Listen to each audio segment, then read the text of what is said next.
Vaikom government girls higher secondary സ്കൂളിലെ ബഷീർ ദിനാചരണം ശ്രദ്ധേയമായി. Vaikom government girls higher secondary സ്കൂളിൽ ബഷീർ ദിനം വിവിധ പരിപാടികളോടെ ആചരിച്ചു. PTA പ്രസിഡന്റ് ശ്രീ മദനദാസ് അധ്യക്ഷത വഹിച്ചു.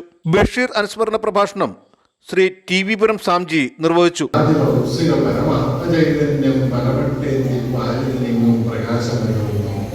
നിങ്ങൾ ആ വഴിയെ വേണമെങ്കിൽ സഞ്ചരിക്കാൻ ഒരിക്കൽ കൂടി പാലായുടെ തന്നെ ഒരു കവിത ഉദ്ധരിക്കുകയാണ്. മാനസം വികസിച്ചു തേന്മണം പരന്നാലേ മാനവൻ നേടൂ പൂർണ്ണ സുഹൃതം സുഖാവൃതം.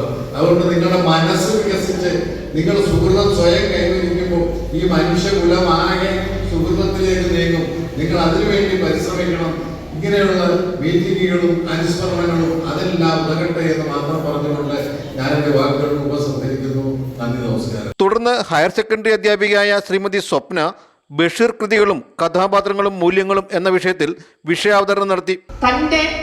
തന്റെ തെങ്ങിലെ ഇളനീർ കുടിക്കാൻ ആർക്കാണ് അവകാശം എന്ന് ചോദിച്ചപ്പോ അതിന്റെ അവകാശത്തിന് കടവാവലിന് അവകാശമുണ്ട് എന്ന് പറഞ്ഞ ബഷീർ.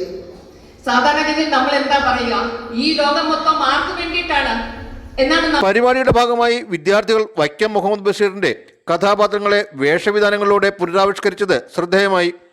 ബഷീറിന്റെ പ്രശസ്തമായ പൂവൻപഴം എന്ന കൃതിയെ ആസ്പദമാക്കി വിദ്യാർത്ഥിനികൾ അവതരിപ്പിച്ച സ്കിറ്റ് കാണികളുടെ പ്രശംസ പിടിച്ചുപറ്റി.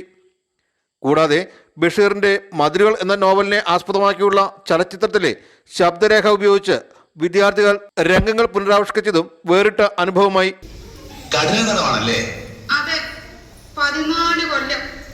അപ്പോ കൊലക്കുറ്റമാണല്ലേ?